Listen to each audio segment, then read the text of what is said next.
역대하를 우리가 보고 있는데 역대하를 읽다 보면 왕들이 많이 나옵니다.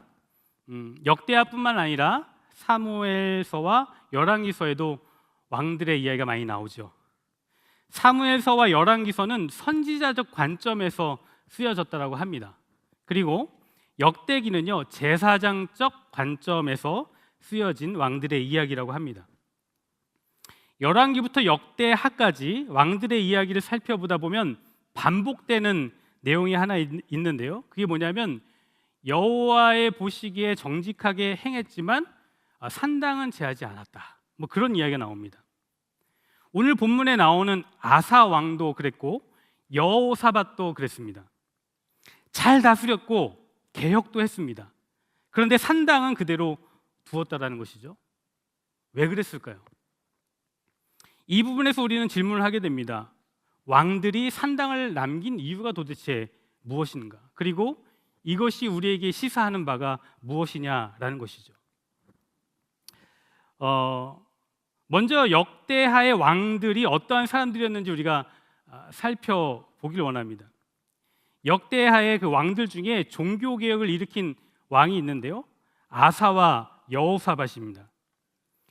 아사 왕은요, 우상을 깨뜨리고 아세라상을 찍어버렸습니다. 심지어는 자기 어머니의 태우까지 자리를 폐했습니다.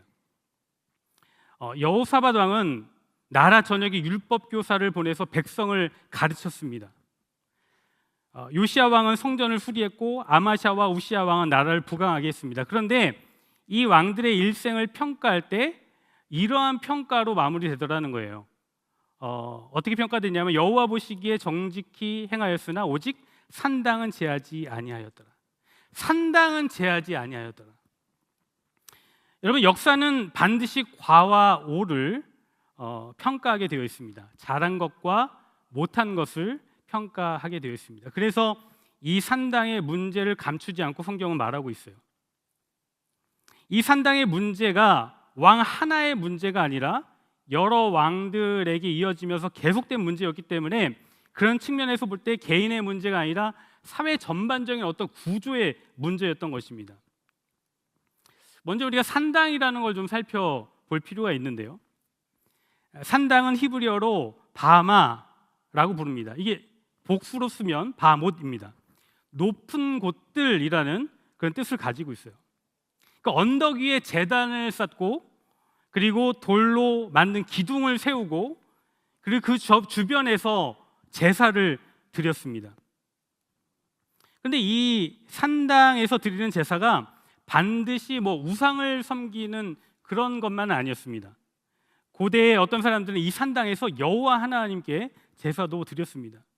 그래서 아브라함도 이삭과 함께 장작을 짊어지고 모리아산에 가서 하나님 앞에 제사를 드리지 않았습니까? 그리고 사무엘도 그렇고 그리고 솔로몬도 성전을 짓기 전에는 산당에서 하나님 앞에 제사를 드렸습니다. 그런데 성전이 세워진 뒤부터는 이 산당이 문제가 되는 거예요. 왜 그럴까요? 신명기 12장에 보면 하나님께서 그렇게 해서 말씀하셨습니다. 정하신 곳, 하나님 정하신 곳에서만 예배하라라고 말씀하셨습니다. 성전이 세워지고 난 뒤에는 하나님이 정하신 그 곳에서만 예배를 드렸어야만 했습니다. 그리고 이 산당이 뭐가 문제였냐면 두 번째는 시간이 흐르면서 이 산당은 가나안 종교와 섞여버렸어요. 혼합되어졌습니다. 처음에는 여호와께 예배를 드렸는지는 모르겠지만 시간이 지나면서 어느새 바알이 끼어들어오고 아세라가 끼어들어왔습니다. 그리고 풍요를 비는 그런 이방 종교 의식들이 들어오기 시작한 거예요. 그래서 산당은 혼합주의의 온상이 되어버렸습니다. 여러분 사진을 보시면 이렇게 돌로 쌓여져 있는 사진을 보시게 되죠. 저게 이제 산당을 발굴해 놓은 장소인데 산당에서의 지성소라고 할 수 있는 곳입니다. 근데 안쪽에 보면 비석 2개가 이렇게 놓여져 있는 것을 보게 됩니다. 근데 하나는요 여호와를 위하여이고 하나는 어떤 신을 위하여입니다. 바알이나 아세라를 위하여 자리를 마련해 놓은 것입니다. 이처럼 산당은 영적으로 완전히 그 혼합되어져 있는 그런 상태로 문화가 되어버렸던 것입니다. 그래서 여러분, 이 산당 문화를 우리가 다르게 좀 평가를 하면 자기 소견에 옳은 대로의 신앙이다라고 표현할 수 있어요. 자기 신앙에 옳은 대로의 신앙. 내가 편한 곳에서 내가 익숙한 방식으로 내 취향에 맞는 예배를 선호하는 것이죠.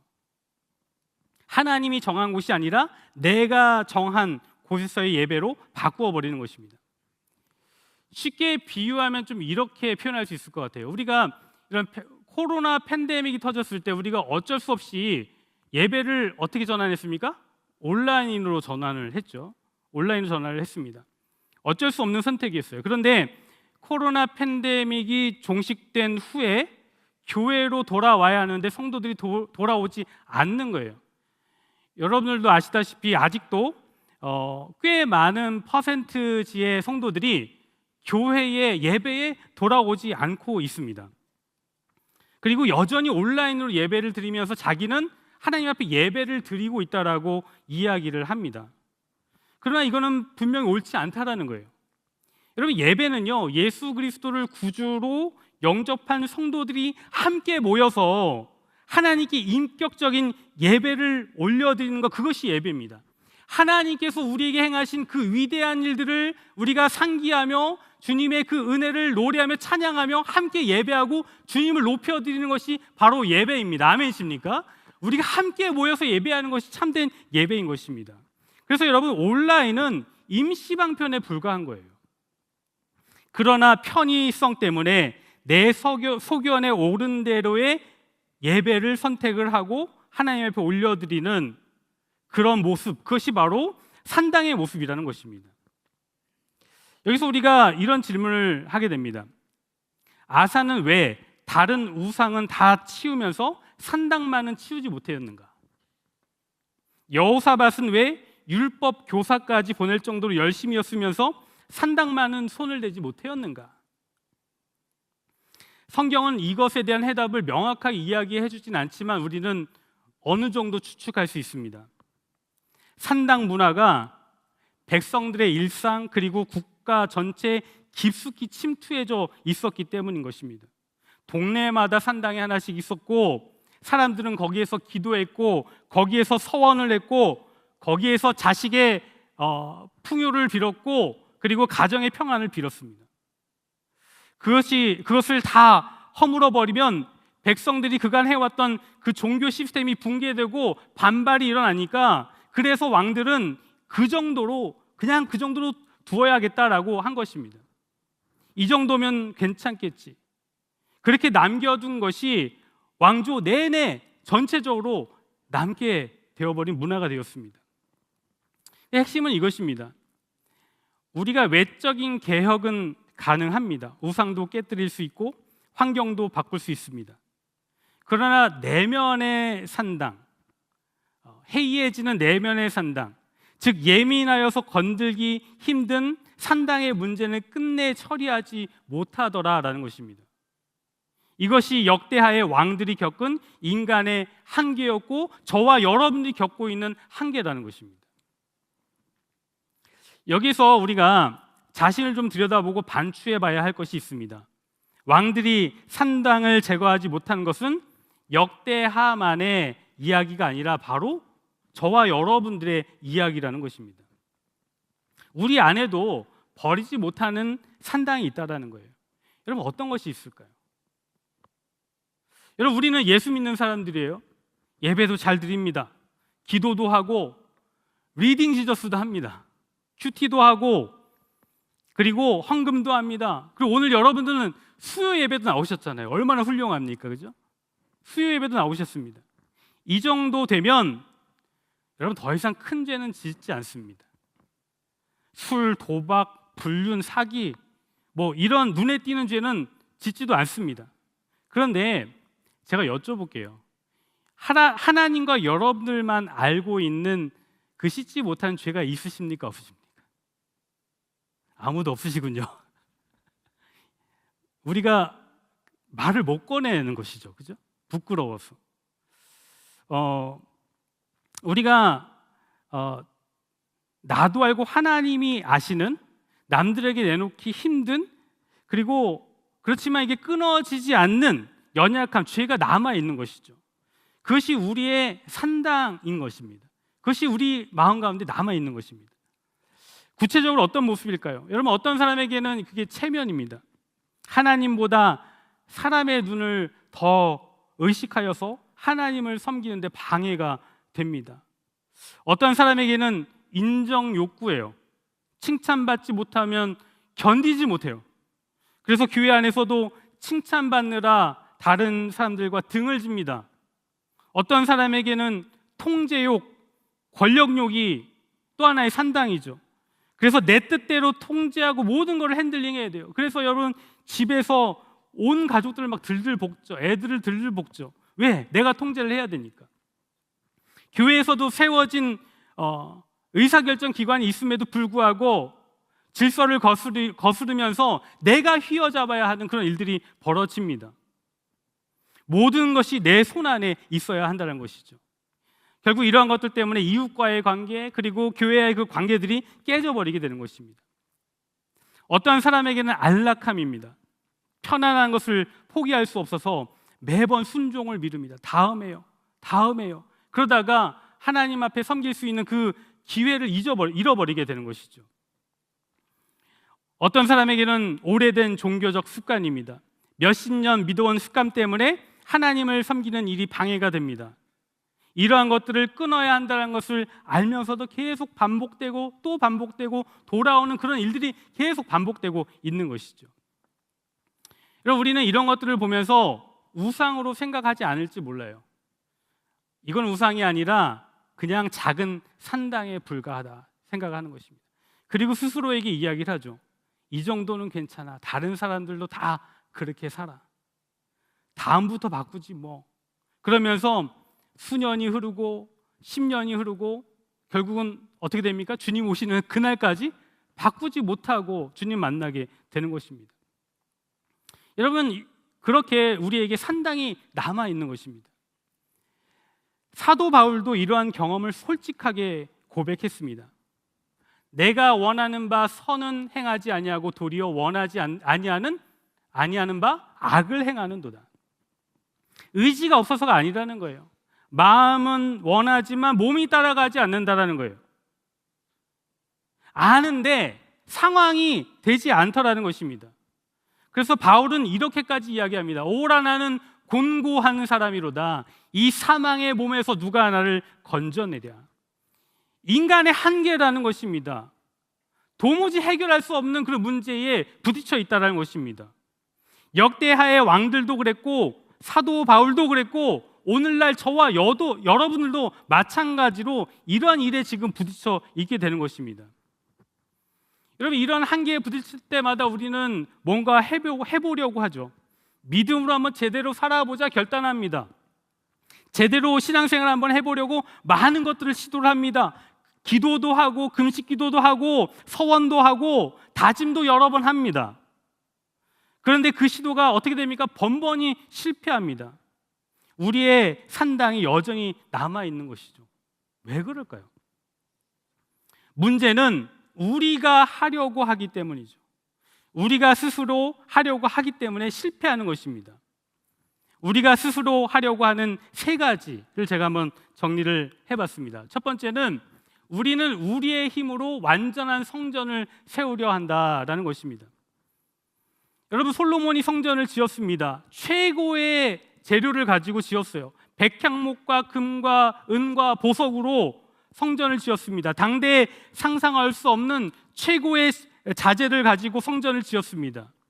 다 짓고 성전을 봉헌하던 그날 하나님의 영광이 구름처럼 성전에 가득 찼고 그 가득 찬 영광으로 인해서 제사장들이 감히 그 성전 안에 들어갈 수 없었습니다.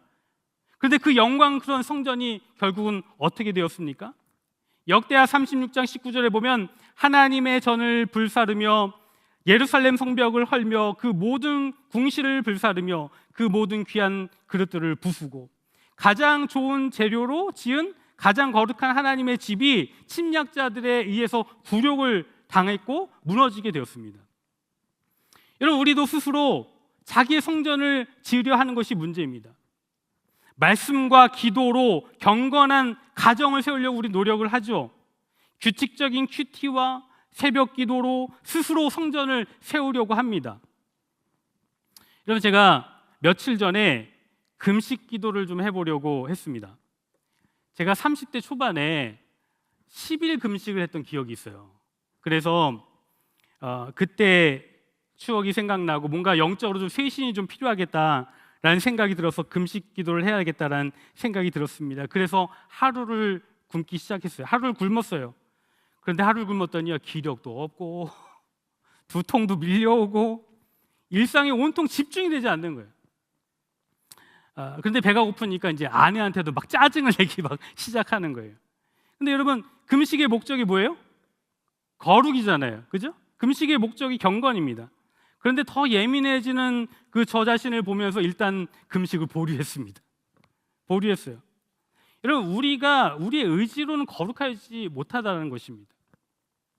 우리가 스스로 어떤 행위로 뭔가 함으로써 성전을 세우려 하지만 솔로몬의 성전처럼 그 쌓은 것이 무참히 그냥 무너지게 된다라는 거예요. 우리의 힘으로 무너지지 않는 영원한 성전을 세울 수가 없다라는 것입니다. 두 번째는 우리는 우리의 삶의 왕이 되려고 한다라는 것입니다. 역대하는 왕들의 이야기죠. 왕들은 왕권을 물려받고 나라를 다스릴 권한을 가지고 있었습니다. 그런데 이들이 세상적으로는 권력을 가진 성공자였는지 모르겠지만 하나님 앞에는 한결같은 실패자였다는 거예요. 밖으로는 적군을 이기고 세상을 통치하는 힘을 가졌는지 모르겠지만 안으로는 자신을 이기지 못하고 쓰러졌다는 것입니다. 우시야 왕은 나라를 강대하게 만들었지만 교만해져서 성전에서 직접 분향을 하다가 나병이 들었습니다. 히스기야는 위대한 개혁자였지만 말년에 교만에 빠졌습니다.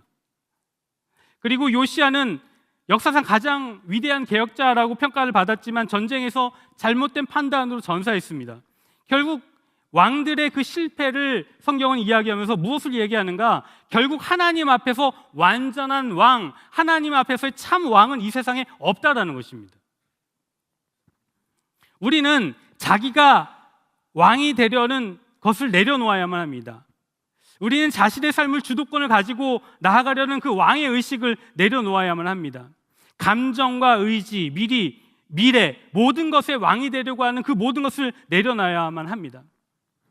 우리는 심지어 경건의 왕이 되려고 합니다. 이제부터 나는 참 예배자가 될 거야. 이제부터 나는 평생 새벽 기도를 놓치지 않을 거야. 이제부터 더러운 말은 입 밖에도 내지 않을 거야. 그렇게 말을 하지만 우리 그 결단은 작심삼일이 되어버리죠. 일주일도 못 갑니다. 한 달도 못 갑니다. 그만큼 우리는 연약한 존재들이라는 거예요. 최근에 한국교회 정말 존경받는 한 목사님이 아들 목사에게 우회적으로 세습이라고 해야 될까요? 교회로부터 이제 아들 목사에게 개척자금 지원하는 문제 때문에 물의를 일으키고 그리고 교회를 떠나야 하는 일이 벌어졌습니다. 저희 젊은 목회자들이요, 그 사건을 듣고 정말 많은 실망을 했습니다. 젊은 목회자들 중에 그분의 설교를 듣지 않은 사람이 없고 젊은 목회자들 중에 그분이 쓴 책을 읽지 않은 사람이 없을 만큼 그분은 정말 깊은 통찰력을 가지고 있던 분이십니다. 그런데 그런 일이 벌어진 거예요. 왜 그런 것이죠? 자신이 경건의 왕이 되려고 하였고 교회의 왕이 되려고 했기 때문에 그런 건 아니겠습니까?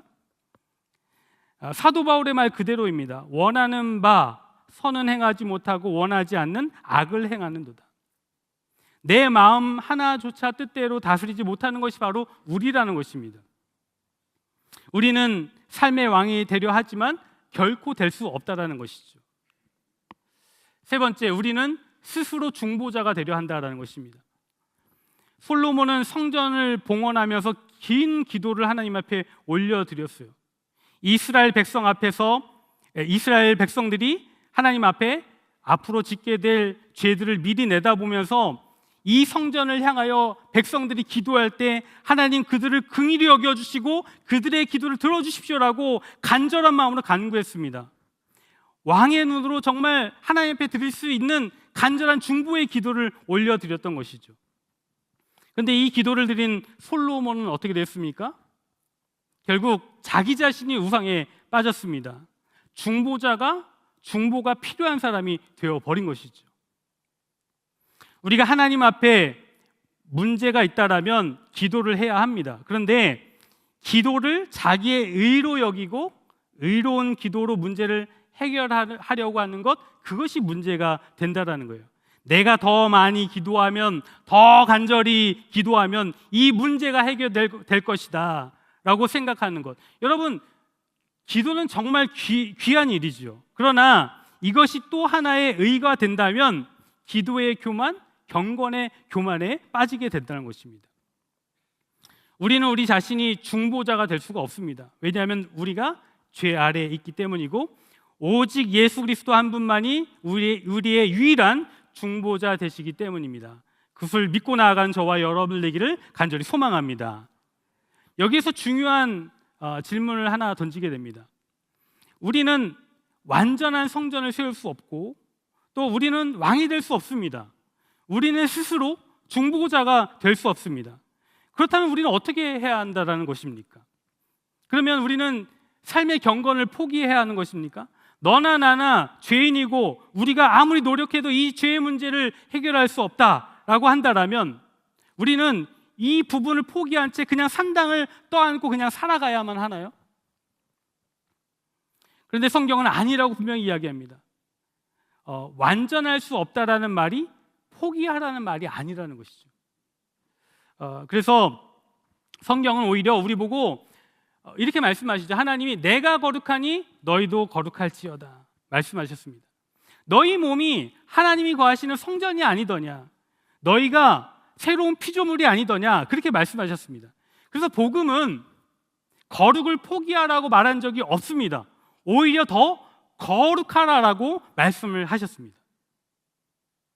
여러분, 거룩하여지는 여러분 되시기를 주님의 이름으로 축복합니다. 그런데 반대로 성경은 거룩하라고 하셨지만 우리의 힘으로 할 수 있다라고 말하시지도 않으셨습니다. 어떤 말인가 하면 우리가 뭔가 행해야 한다라고 한다면 율법주의가 되죠. 그리고 반대로 너나 나나 똑같은 죄인이고 우리는 다 똑같다라고 한다면 체념주의자가 되고 율법 폐기론자가 되어버리죠. 근데 여러분, 우리가 가진 복음은 이 율법주의와 이 체념주의, 율법 폐기주의 그 사이의 중간에 놓여져 있다라는 거예요. 여러분, 분명히 우리는 할 수 없습니다. 그러나 우리를 대신해서 이 일을 하신 분이 계시다는 것입니다. 이 할 수 없는 것을 대신 하신 이가 누구신가? 바로 예수 그리스도시라는 것입니다. 여러분, 우리는 할 수 없지만 우리 주 예수님께서 우리를 대신하여 이 일을 이루셨기 때문에 로마서 8장 3절에 이렇게 말씀하고 있죠. 율법이 육신으로 말미암아 연약하여 할 수 없는 그것을 하나님은 하시나니 곧 자기 아들을 보내어 하셨다라고 말씀을 하고 있습니다. 우리가 주 예수님의 그 은혜로 말미암아 우리가 새롭게 되어지고 주님이 우리를 대신하여 그 모든 것을 행하였다는 사실을 믿고 나아가는 저와 여러분들 되기를 간절히 소망합니다. 주님께서 이 땅 가운데 오셔서 우리를 위하여 우리가 할 수 없는 세 가지 일을 행하셨습니다. 첫 번째는 우리가 세울 수 없는 성전을 그리스도가 자기의 몸으로 세우셨다라는 거예요. 예수님께서 말씀하셨죠. 너희가 이 성전을 헐라 내가 사흘 동안에 일으키리라. 이 말씀을 요한은 그렇게 풀었습니다. 예수는 성전된 자기 육체를 가리켜 말씀하신 것이라. 솔로몬의 성전이 가리켰던 참 성전이 예수 그리스도셨다라는 거예요.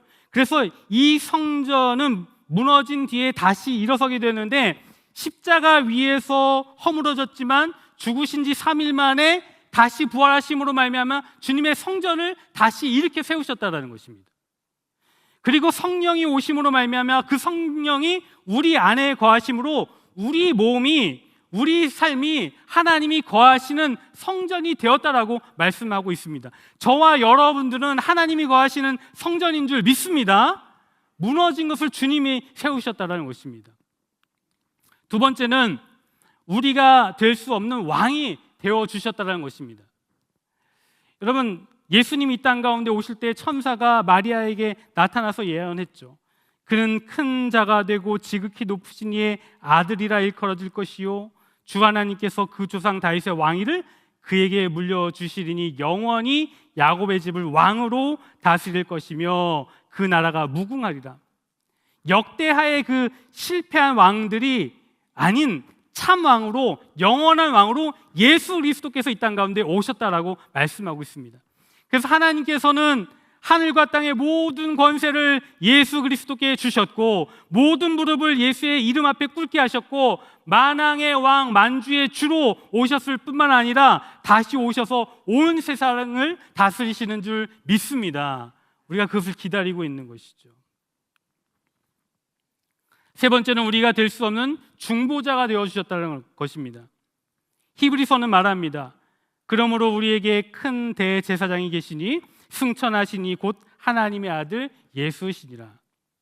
솔로몬의 봉헌 기도는 눈물겨운 그런 기도였지만 한계가 있는 중보였어요. 중보자 자신이 죄인이었기 때문에 그렇습니다. 그러나 우리 예수 그리스도는 죄가 없으시고 하나님 우편에 앉아 계시며 지금도 우리를 위하여 중보하고 계십니다. 끊임없는 중보로, 흔들리지 않는 중보로, 영원한 중보자로 우리 가운데 거하시는 줄 믿습니다. 여러분, 이 중보는요 단번에 이루어졌다는 것입니다. 구약의 제사장은 매일 또는 매년 반복해서 제사를 드려야 했지만 결국 반복한다는 것은 무엇입니까? 완전하지 않다는 뜻이죠. 그러나 예수 그리스도의 제사는 단번에 드려진 반복되지 않는 제사였다라는 거예요. 그래서 이 히브리서 7장 27절에 그가 단번에 자기를 드려 이루셨습니다. 오직 자기의 피로 영원한 속죄를 이루사 단번에 성소에 들어가셨느니라. 예수 그리스도의 몸을 단번에 들이심으로 말미암아 우리가 거룩함을 얻었노라 말씀하시면서 예수님의 그 영단번의 제사로 과거의 죄, 오늘의 죄, 내일의 죄, 그 모든 죄를 단번의 제사로 사함받게 하셨다는 것입니다. 그러므로 우리가 영원한 속죄로 말미암아 모든 죄를 사함받게 된 존재로 이 땅 가운데 살게 된 것입니다. 여러분, 저와 여러분들은 모든 죄를 사함받은 존재로 이 땅 가운데 사는 줄 믿습니다. 당당함으로, 감사함으로, 의로움으로 살아가야만 하는 것입니다. 그런데 여러분, 우리가 기억해야 할 것은 우리 안에 여전히 죄의 힘이 남아있다, 죄의 영향력이 남아있다라는 거예요. 여러분, 제가 20대 후반에 열심히 사역을 하다가 쓰러졌어요. 급성 맹장염이 왔는데 그 통증을 모르고 사역을 하다가 병원에 실려갔습니다. 급성 맹장염이 복막염으로 갔어요.